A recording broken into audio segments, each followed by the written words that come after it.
రాజకీయాలు ఆసక్తికరంగా మారుతున్నాయి. అసెంబ్లీ వేదికగా కీలక పరిణామాలు చోటు చేసుకుంటున్నాయి. నిన్న అసెంబ్లీలో హిందూపురం ఎమ్మెల్యే నందమూరి బాలకృష్ణ చేసిన వ్యాఖ్యలు పెనుదుమారానికి దారితీస్తున్నాయి. అదే సమయంలో చిరంజీవి చేసిన ప్రకటన కూడా హాట్ టాపిక్ గా మారింది. అయితే దీనిపై రాష్ట్ర డిప్యూటీ సీఎం పవన్ కళ్యాణ్ ఎలా స్పందిస్తారో అనే ఇప్పుడు ఆసక్తికరంగా మారింది. ఒకవైపు చూస్తే తన సోదరుడు చిరంజీవి, మరోవైపు చూస్తే కూటమిలో కీలక ఎమ్మెల్యే బాలకృష్ణ. అలా ఇద్దరి వ్యాఖ్యల మధ్య పవన్ స్పందన ఏంటనేది ఇప్పుడు అంతా ఎదురు చూస్తున్నారు. అయితే ఈ వివాదాన్ని జటిలం చేసి లాభం పొందాలని చూస్తుంది వైఎస్ఆర్ కాంగ్రెస్ పార్టీ. అయితే ఎక్కడ చిరంజీవిని తక్కువ చేసి మాట్లాడలేదు బాలకృష్ణ. బాలకృష్ణ వ్యాఖ్యలను తప్పుపట్టలేదు చిరంజీవి. కానీ వైఎస్ఆర్ కాంగ్రెస్ పార్టీ మాత్రం దీనిపై అదే పనిగా వ్యతిరేక ప్రచారం చేస్తోంది. అందుకే పవన్ కళ్యాణ్ వచ్చి దీనికి చెక్ పెడతారా, ఎలాంటి వ్యాఖ్యలు చేస్తారు అనేది ఇప్పుడు చర్చనీయాంశంగా మారింది.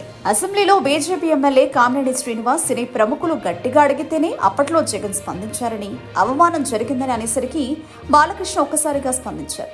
ఆవేశంగా మాట్లాడుతూ వివరణ ఇచ్చే ప్రయత్నం చేశారు. సినీ ప్రముఖులకు అవమానం జరిగిందన్న మాట వాస్తవమేనని, కానీ చిరంజీవి గట్టిగా అడిగితే జగన్ వచ్చి కలిశారన్నది అబద్ధమని వ్యాఖ్యానించారు. అప్పట్లో జగన్మోహన్ రెడ్డిని ఎవరూ గట్టిగా అడగలేకపోయారని అన్నారు. ఇండస్ట్రీ పెద్దలు కలవడానికి వెళ్ళినప్పుడు ముఖ్యమంత్రి కలవరు, సినిమాటోగ్రఫీ మంత్రి మాట్లాడుతారని చెబితే అప్పుడు చిరంజీవి గట్టిగా అడిగితే అప్పటి సీఎం దిగివచ్చి కలిశారన్నది అబద్ధం, దానిని ఖండిస్తున్నారు అంటూ తీవ్ర స్థాయిలో మాట్లాడారు బాలయ్య. తాజాగా ముఖ్యమంత్రి చంద్రబాబును కలిసేందుకు సినీ రంగ ప్రముఖులతో ఫిల్మ్ డెవలప్మెంట్ కార్పొరేషన్ రూపొందించిన జాబితాలో తన పేరును 9వ స్థానంలో వేశారని ఆగ్రహం వ్యక్తం చేశారు. ఎవరు అలా వేశారని సినిమాటోగ్రఫీ మంత్రి కందుల దుర్గేష్ ను బాలయ్య అడిగారు. ఇదే నా వ్యక్తులకు ఇచ్చే గౌరవం అంటూ మండిపడ్డారు. అయితే బాలకృష్ణ నోటి నుంచి చిరంజీవి ప్రస్తావన వచ్చేసరికి మెగాస్టార్ స్పందించాల్సి వచ్చింది. వైఎస్ఆర్ కాంగ్రెస్ హయాంలో సినిమా టికెట్ల ధర పెంపు కోసం తాను చేసిన ప్రయత్నాలకు సంబంధించిన ప్రకటన ఒకటి విడుదల చేశారు. అప్పట్లో తెలుగు సినీ ప్రముఖులు కొంతమంది తన వద్దకు వచ్చారని, సినిమా టికెట్ల ధరల పెంపు కోసం జగన్మోహన్ రెడ్డితో మాట్లాడాలని కోరారని, అప్పట్లో సినిమాటోగ్రఫీ మంత్రిగా ఉన్న పేర్ని నానితో మాట్లాడారని చిరంజీవి తెలిపారు. ముఖ్యమంత్రిని కలిసేందుకు ప్రయత్నాలు జరుగుతున్న సమయంలోనే బాలకృష్ణను సంప్రదించేందుకు ఫోన్లో ప్రయత్నించారని, కానీ ఆయన అందుబాటులోకి రాలేదని చిరంజీవి చెబుతున్నారు. నిర్మాత జెమినీ కిరణ్ కూడా ప్రయత్నించినా బాలకృష్ణను కలవలేకపోయారని తెలిపారు. దీంతో ఆర్ నారాయణమూర్తితో సహా కొందరు సినీ ప్రముఖులతో కలిసి జగన్మోహన్ రెడ్డిని కలిసినట్లు తెలిపారు. సినీ పరిశ్రమకు సహకారం అందించాలని కోరినట్లు వివరించారు.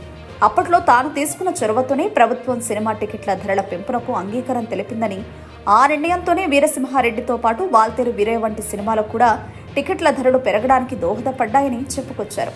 ప్రస్తుతం విదేశాల్లో ఉన్నందున ఈ ప్రకటన ద్వారా వాస్తవాన్ని తెలియజేసే ప్రయత్నం చేస్తున్నారని చిరంజీవి ముగించారు. అయితే శాసనసభలో బాలకృష్ణ కామెంట్స్, చిరంజీవి ప్రకటన చూస్తే మాత్రం ఇద్దరి మధ్య వాదనలు జరిగాయన్నది అబద్ధం.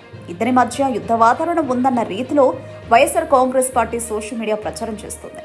శాసనసభలో నాటి ముఖ్యమంత్రి జగన్ ను సినీ ప్రముఖులు కలిసే సమయంలో జరిగిన పరిణామాలపై మాత్రమే చర్చ జరిగింది.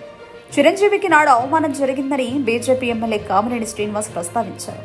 కానీ దానికి కౌంటర్గా బాలకృష్ణ నాటి సంగతులను గుర్తు చేశారు. తాజాగా సీఎం చంద్రబాబును కలిసేందుకు వెళుతున్న జాబితాలో తన పేరు చివరిలో పెట్టారని మాత్రమే ఆగ్రహం వ్యక్తం చేశారు బాలయ్య. అందులో ఎక్కడా నేరుగా చిరంజీవిపై బాలయ్య ఎలాంటి కామెంట్ చేయలేదు. కానీ నేరుగా బాలకృష్ణ చిరంజీవిపై వ్యాఖ్యలు చేసినట్లు సోషల్ మీడియాలో వైరల్ చేస్తున్నారు. అదే సమయంలో చిరంజీవి సైతం నాటి ముఖ్యమంత్రిని కలిసిన సమయంలో జరిగిన పరిణామాలనే తన ప్రకటనలో ప్రస్తావించారు. అయితే ఇద్దరి మాటల మధ్య ఇప్పుడు పవన్ ఎలా స్పందిస్తారు అనేది చర్చ.